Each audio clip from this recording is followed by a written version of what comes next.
안녕하세요. 경제는 소확행, 소쌤과 함께하면 확실한 행복, 소성기입니다. 자, 우리 고등학생이 반드시 알아야 할 필수 경제상식 28번째 시간인데요. 자, 오늘의 생활 속 경제. 지섭이가 은행에 예금을 하러 갔습니다. 100만 원을 연 2%의 금리로 1년 동안만 예금을 하고 1년 후에 이 예금을 찾아서 예금과 이자를 찾아서 노트북을 사려고 합니다. 과연 지섭이는 원리금, 원금 플러스 이자를 원리금이라고 해요. 원리금으로 노트북을 살 수 있을까? 단, 현재 노트북 가격은 100만 원. 연간 물가 상승률은 5%예요. 그러니까 노트북 가격도 5%가 상승한다고 가정을 하면은 과연 1년 뒤에 노트북을 살 수 있을까? 없을까? 오늘 수업을 통해서 한번 알아보도록 할게요. 자, 28강 저축을 해도 손해를 볼 수 있다. 여기서 우리가 알아야 할 개념이 금융과 금융시장이 무엇인지 알아보고요. 그리고 화폐의 기능, 그리고 우리의 일상생활과 정말 밀접한 이자와 이자율에 대해서 알아볼 거예요. 우리가 은행에 예금을 하거나 아니면 은행에서 대출을 받을 때 이자율이 상당히 중요한데 자, 이자율을 계산하는 방법에 따라서 단리와 복리, 그리고 물가를 반영하냐 하지 않냐에 따라서 명목 이자율과 실질 이자율, 그리고 이자율이 변하냐 변하지 않냐에 따라서 고정금리와 변동금리로 나뉘는데요. 이것까지 모두 자세히 한번 알아보도록 하겠습니다. 자, 먼저 금융인데요. 우리 금융기관, 금융업 이런 말 많이 씁니다. 자, 그런데 금융이란 말이 도대체 무슨 뜻이냐? 우리 어렴풋하게 돈이랑 관련된 일일 것 같긴 해. 자, 여기서 금이라는 게 바로 자금, 돈을 의미합니다. 그리고 융이라는 거는 융통이에요. 우리 융통이라는 거는 빌리고 빌려준다는 뜻입니다. 그래서 금융이라는 것은 자금의 수요자, 돈이 필요한 사람이죠. 그리고 자금의 공급자, 돈을 빌려주는 사람입니다. 이 두 사람 사이에 자금이 융통되는 거, 돈을 빌려주면 그 대가로 이자를 받아야 되죠. 이거예요. 그러니까 자금의 공급자, 우리가 살아가다 보면은 뭐 가게도 그렇고 기업도 그렇고 정부도 그렇지만은 살아가다 보면은 여윳돈이 생길 때도 있고요. 돈이 부족할 때도 있습니다. 만약에 내가 여윳돈이 생겼다. 그럼 빌려줘서 이자를 받으니까 이익인 거고, 내가 만약에 돈이 부족하다. 내가 뭐 집을 사려고 하는데 또는 뭐 결혼을 하려고 하는데 돈이 부족하다. 이렇게 자금이 부족할 때는 내가 빌린 다음에 또 여유가 생길 때 갚으면 되니까 이렇게 안정적인 생활을 유지할 수가 있는 거죠. 그래서 이렇게 금융은 자금 수요자와 자금 공급자 모두에게 이익이 될 수 있는 겁니다. 그래서 우리 경제에서는 이렇게 자금, 돈이 잘 돌아야 돼. 돈이 여유가 있는 사람과 그리고 부족한 사람 사이에 돈이 잘 돌아야지 우리 경제가 잘 돌아가는 겁니다. 그래서 우리 자금, 돈을 경제의 피, 혈액이라고 불러요. 우리 피가 잘 통해야지 건강한 거잖아요. 피가 안 통하면 뭔가 문제가 생기죠. 마찬가지로 우리 돈이 잘 돌아야지 우리 경제가 잘 돌아갈 수 있는 거예요. 그리고 이렇게 자금이 거래되는 곳을 바로 금융시장이라고 하는데요. 금융시장은 크게 두 가지 유형으로 나뉘어요. 자, 먼저 직접 금융시장이야. 금융시장 앞에 직접이란 말이 붙어 있어요. 나머지 하나는 간접 금융시장인데 왜 직접이란 말이 붙어 있냐? 자금의 공급자와 자금의 수요자가 직접 자금을 거래한대요. 대표적인 사례가 주식이나 채권인데요. 여기 밑에 그림에서 보면은 자, 우리가 주식이나 채권을 구입한다. 그러면 내가 자금의 공급자가 되는 거죠. 그래서 나는 투자자가 되는 거야. 그리고 채권이나 주식을 구입했어. 그리고 자금 수요자, 뭐 기업이라고 해봅시다. 자, 우리가 기업이 발행한 채권이나 주식을 사면 우리가 그 기업에게 자금을 공급하게 되는 거죠. 그리고 내가 채권을 사면은 이자를 받을 수가 있는 거고, 그리고 주식을 사면은 배당금을 받을 수가 있는 거죠. 어디 기업의 주식을 살지, 어디 기업의 채권 살지 내가 결정하는 겁니다. 내가 직접 결정하고 책임도 내가 지는 거야. 내가 그 회사의 주식 샀으니까 그 회사의 주식이 잘 돼도 내가 이익 보는 거고 못 돼도 내가 피해 보는 겁니다. 그래서 직접이란 말이 들어간 거야. 자금의 공급자와 자금의 수요자 사이에 직접 자금을 거래하는 거라고. 근데 내가 어디 회사에 주식을 사고 싶다. 그 회사 찾아가서 주식 파세요. 이러지는 않죠. 중간에 금융기관, 예를 들면 증권회사 같은 금융기관이 중간에서 연결은 해줘요. 기업에 정보를 제공하고 이런 연결하는 서비스를 제공하지만 어디까지나 핵심은 여기서는 부가적인 연결 서비스만 담당하는 거고 핵심은 내가 직접 어디 회사에 주식을 사고 어디 회사에 채권을 살 건지 내가 직접 결정했다는 거야. 그러니까 내 돈이 어디로 가는지를 알 수 있는 거죠. 그래서 자금의 공급자가 금융거래의 위험을 직접 부담하는 거야. 그래서 상대적으로 안전성은 좀 낮을 수 있습니다. 우리 주식 같은 거 잘 되는 경우도 있지만은 안 되는 경우도 있죠. 내 주식이 종이 쪼가리가 될 수도 있는 겁니다. 회사가 파산하면. 반면에 수익성이 높은 편이죠. 그래서 고수익, 고위험이라고 이야기해요. 자, 반면에 간접 금융시장은 왜 간접이냐? 자금의 공급자는 내가 자금을 공급한다. 나는 금융기관이랑만 거래를 하는 겁니다. 그리고 이 금융기관이 자금의 수요자와 거래를 하는 거예요. 대표적인 게 은행 예금입니다.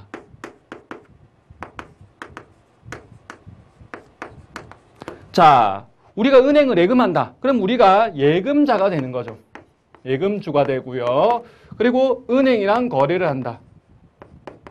자, 그럼 우리가 은행에 예금하면 그 대가로 이자를 받죠. 우리가 은행에 2%의 금리로 예금했다고 해볼게요. 그럼 우리는 은행과 거래했기 때문에 은행이 누구한테 빌려주든 상관없습니다. 이 빌려준 사람이 돈을 못 갚아도 망해도 우리는 은행과 거래한 거니까 은행은 무조건 우리한테 이자를 줘야 되는 겁니다. 안정적인 거지. 자, 그리고 이 은행이 자금의 수요자와 거래를 해요. 대출할 때는 당연히 예금 금리보다는 대출 금리가 높아야 되겠지. 그래야지 이 차이만큼이 바로 은행의 수입이 되는 겁니다. 이걸 예대 마진이라고 해요. 예금 금리와 대출 금리의 차이. 그게 바로 은행의 수익이 되는 거죠. 자, 그래서 금융기관이 책임을 지고 자금이 거래가 되는 겁니다. 그러니까 우리 자금의 공급자는 안정적인 거죠. 우리 은행에 예금할 때 당연히 나중에 내가 나의 원금과 이자를 돌려받을 걸 우리는 당연히 확신합니다. 주식과 달라요. 하지만 안정적인 장점이 있지만 수익률은 낮죠. 그래서 저수익, 저위험 상품이죠. 저위험 예금은. 자, 넘어가서 이제 우리 금융시장 봤고요. 화폐의 기능을 좀 볼 건데 화폐란 게 뭐냐? 우리 화폐라는 건 재화나 서비스, 쉽게 말하면 물건을 사기 위해서, 거래하기 위해서 우리가 지불하는 수단이 되는 게 다 화폐인데 우리 화폐하면 흔히 지폐를 떠올려요. 근데 지폐도 화폐고 당연히 동전, 주화, 동전도 화폐고 수표 같은 것들도 다 화폐입니다. 수표. 이런 것들이 다 화폐예요. 근데 화폐가 여러 가지 기능을 하는데 첫 번째, 화폐는 가치의 척도 기능을 해요. 척도. 척도라는 게 뭐야? 잰다는 뜻이죠. 인간은 만물의 척도 이런 말도 있는데 척도라는 건 잰다는 뜻이야. 그러니까 상품의 가치를 측정하는 수단이 되는 거야. 만약에 화폐가 없다고 해볼게요. 자, 화폐가 없다면은 이런 식으로 표시해야 될 거야. 사과 한 개는 빵 2개 이렇게. 그럼 빵 한 개는 사과 2분의 1개. 아이스크림은 또 빵 몇 개. 아이스크림은 김밥 몇 개. 이런 식으로 다 다르게 표시가 되는 거예요. 얼마나 불편해요. 그런데 우리 화폐가 있기 때문에 상품의 가치를 통일적으로, 일률적으로 표현할 수 있는 거죠. 그래서 사과 한 개는 1,000원, 빵 한 개는 500원. 이렇게 일률적으로 가치를 표시할 수 있기 때문에 아주 편리한 거죠. 자, 그리고 두 번째. 교환의 매개 기능이 있어요. 교환의 매개. 자, 교환의 매개체가 된다. 교환이나 거래의 지불 수단이 된다는 건데요. 우리 옛날에 물물 교환을 하던 시대에는 내가 아이스크림을 사 먹고 싶어. 아이스크림 파는 사람한테 갔더니 내가 사과 농사를 지었는데 이거 사과 하나 받고 아이스크림 하나 파세요. 그럼 아이스크림 파는 사람은 나 지금 사과 말고요. 나는 지금 귤이 먹고 싶어. 그럼 난 또 귤 농사 짓는 사람 찾아가야 되겠지. 얼마나 불편해. 하지만 우리는 그렇게 하지 않죠. 지금 우리는 아이스크림 먹고 싶어. 그럼 편의점 가서 그냥 1,000원 내고 사 먹으면 되는 거야. 거래의 지불수단이 되기 때문에 아주 편리하고 경제활동을 촉진시킬 수 있어요. 그리고 가치를 저장하는 기능을 할 수 있는데요.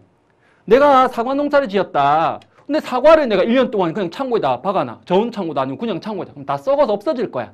하지만 화폐는 썩지 않기 때문에 저축이나 자산 형성이 가능한 거지. 자, 이렇게 화폐의 세 가지 기능, 가치 척도, 교환의 매개, 가치 저장 기능까지 봤습니다. 자, 넘어가서 이자, 그리고 이자율이라는 거에 대해서 볼게요. 자, 우리 이자율을 막 섞어서 쓰는 경향이 있는데요. 엄밀히 말해서는 서로 다른 개념이에요. 이자란 건 우리가 자금, 돈을 빌리거나 빌려준 거에 대한 대가가 바로 이자예요. 그리고 이자율, 다른 말로 금리라는 것은 원금에 대한, 내가 원래 빌려준 그 원금에 대한 이자의 비율인데 이렇게 할 수 있겠죠. 원금분의 이자 곱하기 100을 하면 돼요. 예를 들어서 내가 은행에 원금 100만 원을 맡겼다. 그런데 은행에서 1년 뒤에 이자로 2만 원을 주더라. 그러면 연간 이자율이 얼마가 되는 거예요? 연간 이자율은 2%가 되는 거죠. 이게 바로 이자율이죠. 자, 넘어가서 이제 우리 이자율에 되게 여러 가지 이자율들이 있습니다. 여러분들이 은행에 예금하고 대출할 때, 나중에 이제 대출도 해야 될 텐데, 이런 거 할 때 엄청나게 중요한, 실은 어른들 같은 경우에는 굳이 경제적으로 이렇게 배우지 않아도 실제 생활에서 체험을 하면서 이렇게 당연히 알고 계신 개념인데, 우리는 그러한 경험을 하지 않았기 때문에 이렇게 이론적으로 좀 미리 알고 우리가 나중에 마주치면 더욱 쉽게 해결할 수 있겠죠. 자, 단리와 복리.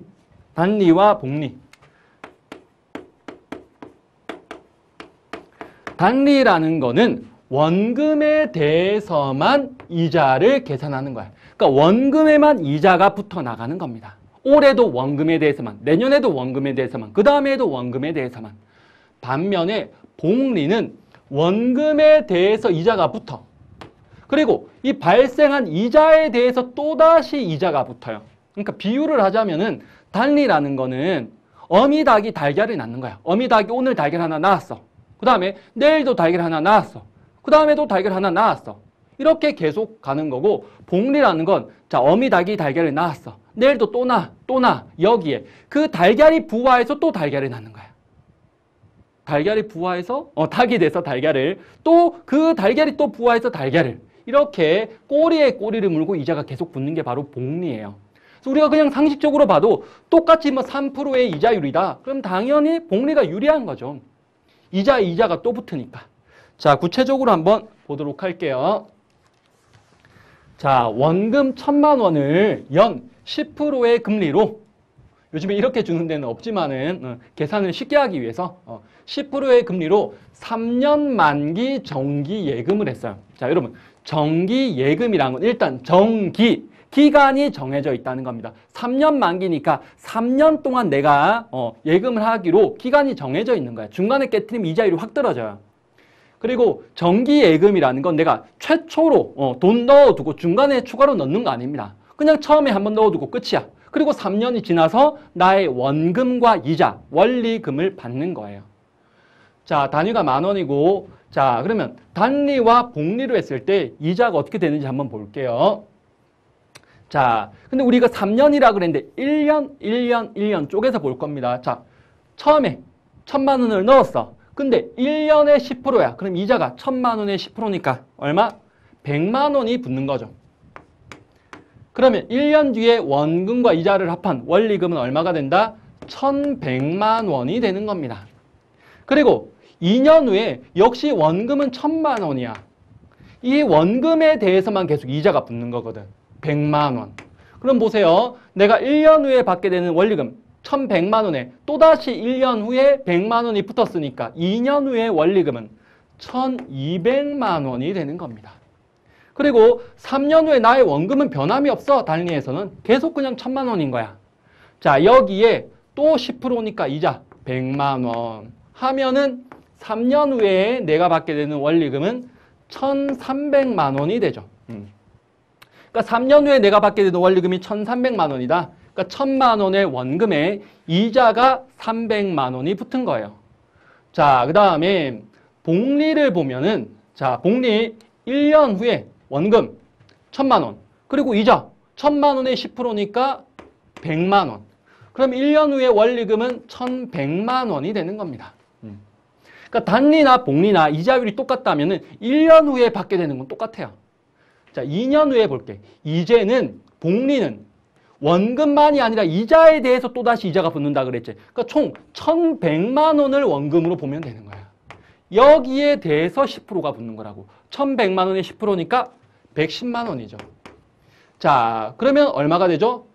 1,210만 원이 2년 후에 원리금이 되는 겁니다. 이렇게 더하면. 자, 그 다음에 나중에 3년 후에 보면은 3년 후에 원금을 이 원리금, 2년 후에 받게 되는 원리금, 이거를 원금으로 다시 보면 되죠. 자, 그러면은 1,210만 원의 10%잖아. 그럼 얼마야? 121만 원이 되는 거죠. 121만 원. 그러면 다 더하면은, 이렇게 더하면은 1,331만 원이 되는 거죠. 1,331만 원.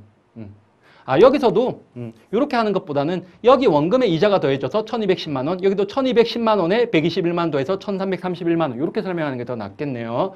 자, 어쨌든 3년 후에 보면은 내 원래 최초로 넣은 1,000만 원 외에 이자가 얼마가 붙은 거야? 331만 원이 붙은 겁니다.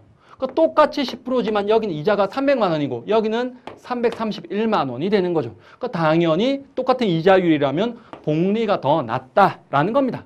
근데 복리예금 상품이 그렇게 많지는 않아요. 자, 넘어가서 이제 명목 이자율과 실질 이자율을 볼게요. 우리 복리와 단리는 이자율을 계산하는 방식에 따라서 구분한 거고요. 명목 이자율과 실질 이자율은 이거는 물가 변동을 반영했냐 하지 않았냐에 따라서 나누는 겁니다. 요거는 물가 변동의 반영 여부에 따라서. 그래서 먼저 명목 이자율이라는 거는 물가 변동을 반영하지 않은 거예요. 우리 앞에서 명목 GDP와 실질 GDP라는 걸 배웠죠. 명목 GDP는 그냥 지금 가격 가지고 계산하는 거였죠. 명목 이자율도 마찬가지입니다. 그냥 이자율이야. 그냥 이자율. 우리가 은행 가서 이거 1년 만기짜리 이거 이자 몇 프로예요? 그거 2%인데요? 이렇게 말하는 그게 바로 명목 이자율이에요. 자, 그 다음에 실질 이자율은 물가 변동을 반영한 이자율인데요. 실질 이자율이 명목 이자율보다 우리한테 더 중요한 거야. 자, 실질 이자율은 어떻게 구하냐? 실질 이자율은 명목 이자율에서 물가 상승률을 빼면 돼요. 이렇게 구할 수 있습니다. 엄밀히 말해서는 이게 좀 근사치인데 우리 고등학교 수준에서는 이렇게 하지 않고 그냥 실질 이자율은 명목 이자율에서 물가 상승률을 뺀 거다. 이렇게 알면 됩니다. 자, 그래서 이 결과로 나오는 실질 이자율이 플러스냐, 0이냐, 마이너스냐가 중요합니다. 그래서 이 결과가 플러스가 나왔다. 그러면 내가 지금 처음에 원금으로 살 수 있는 것보다 나중에 예금을 들어서 원금과 이자를 받죠. 원리금을 받는데 그 원리금의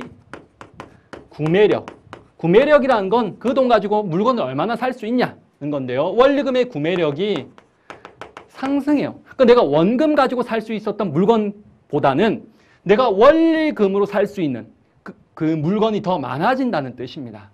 그리고 이 결과가 0이 나온다는 건 원리금의 구매력이 일정한 겁니다. 그러니까 내가 원금 가지고 살 수 있었던 거나 내가 원금에 이자까지 더해서 살 수 있는 거나 살 수 있는 물건은 똑같은 거예요.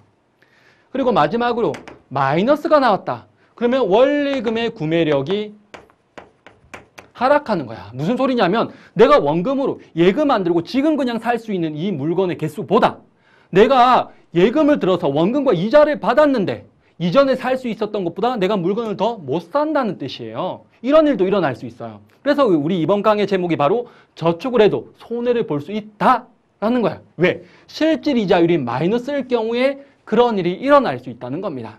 자, 조금 더 구체적인 사례를 한번 볼게요.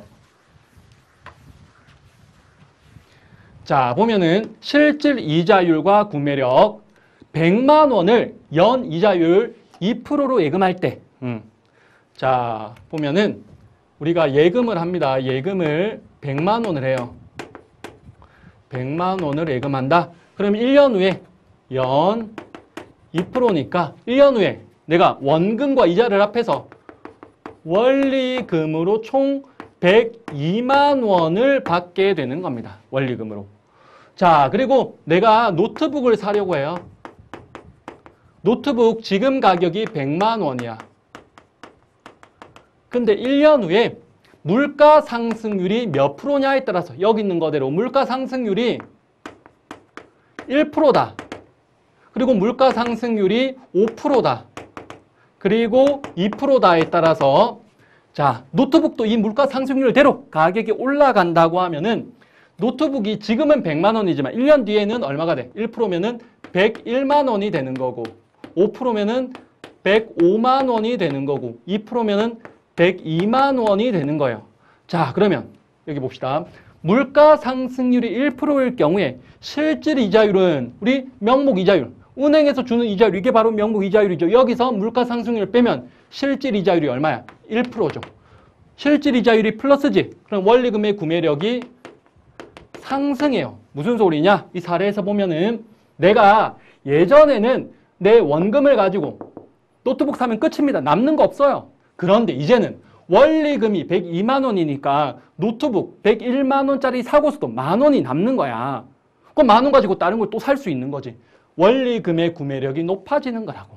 두 번째, 물가 상승률이 5%일 경우에 그러면 명목 이자율에서 물가 상승률을 빼면 실질 이자율이 마이너스 3%야. 마이너스야. 그럼 원리금의 구매력이 하락하는 거지. 이 사례에서 보면은 원래는 100만 원 가지고 노트북 100만 원짜리 사면 끝이야. 뭐 남는 것도 없고 부족한 것도 없어. 그런데 이제는 102만 원을 가지고서도 노트북 105만 원짜리를 못 사게 되는 거지. 원리금의 구매력이 하락하는 거라고. 마지막으로 물가 상승률이 2%야. 그럼 명목에서 물가 상승률을 빼면 실질 이자율은 0%, 원리금의 구매력은 그대로인 겁니다. 즉 100만 원 가지고 100만 원짜리 사면 끝. 남는 거 없어. 여기서도 102만 원 가지고 102만 원짜리 사면 끝. 구매력이 일정한 거죠. 근데 여기서 이제 의문이 드는 게 선생님, 그럼 과연 실질 이자율이 이렇게 마이너스일 경우에 실질 이자율이 마이너스일 경우에 그냥 예금 안 하고 현금으로 가지고 있는 게 낫는 거 아니에요? 예금하는 것보다는. 어떨 것 같아요? 무조건 현금으로 가지고 있는 것보단 예금하는 게 나아요. 왜 그러냐면은 내가 그냥 현금으로 가지고 있으면 100만 원, 1년 뒤에도 100만 원 그대로입니다. 그런데 내가 예금을 하면 최소한 이자 2%는 붙어서 102만 원, 2만 원은 더 가질 수 있는 거잖아. 우리가 은행에 예금할 때 은행에서 우리 보고 돈 내놔라 하면서 예금을 하진 않으니까 현금을 가지고 있는 것보다는 예금이 낫고 실질 이자율이 마이너스일 경우에는 예금을 드는 것보다는 차라리 실물을, 물건을 사두는 게 더 나았지. 차라리 그냥 미리 노트북 사는 게 더 나았던 거죠. 자, 그리고 이제 이자율에서 마지막 고정금리와 변동금리라는 걸 볼 건데요. 특히 이제 대출을 받을 때 고정금리로 할까, 변동금리로 할까, 이게 되게 중요해요. 자, 보시면은 고정금리는 고정되어 있어. 뭐가? 금리가, 이자율이. 그러니까 내가 어떤 상품에 가입한 기간 중에 시중금리가 막 아무리 높아지는지 아무리 낮아지는지 그냥 이자율은 내가 가입한 거 그대로인 겁니다. 대표적인 게 바로 정기예금이나 적금이야. 우리 방금 전에 사례에서 뭐 1년에 연 2%로 내가 가입하기로 했다. 뭐 정기예금에 가입했다. 그럼 중간에 뭐 이자율이 뭐 변하든 내리든 나는 1년 뒤에 그냥 무조건 2%를 받는 거야. 고정금리. 반면에 변동금리는 적용되는 이자율이 변하는 거야. 주로 이제 기준금리랑 연동해서 많이 변해요. 자, 그래서 기준금리가 올라가면은 이 은행에서 빌린 이 변동금리도 역시 올라가는 그런 모양을 띠게 되는데, 자, 지금 시점에 이자율이 여기다. 근데 앞으로 이자율이 계속 올라갈 걸로 예측이 되는 거야. 내가 경제적인 상황을 분석해 보니까 그래. 그러면 나는 이자율이 계속 올라갈 것 같으면 고정금리가 나을까요? 변동금리가 나을까요? 지금 시점에서는. 고정금리가 낮겠죠. 내가 만약에 4%의 고정금리로 빌렸다. 근데 뭐 앞으로 5%, 6%, 7% 이렇게 계속 올라갈 것 같으면 고정금리는 그냥 계속 4%가 유지되는 거니까. 반면에 앞으로 이자율이 계속 떨어질 것 같다. 그럼 어떻게 해야 돼? 이때는 변동금리가 더 유리할 수 있는 거죠.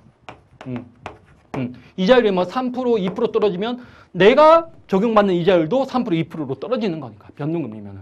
자, 이렇게 고정금리냐 변동금리냐 또 봤어요. 그런데 일반적으로는 고정금리가 변동금리보단 1%포인트 정도 더 높아. 그래서 향후 어떻게 될지 이걸 잘 예측을 해야지 손해를 보지 않고 우리가 뭐 대출을 받고 그럴 수 있는 거예요. 고정금리와 변동금리까지 알아봤습니다. 자, 넘어가서 이제 미션을 볼게요. 지섭이 100만 원을 1년 2%의 금리로 1년 동안 빌렸다. 1년 동안 예금을 했다. 그래서 1년 후에 노트북을 사려고 한다. 살 수 있을까?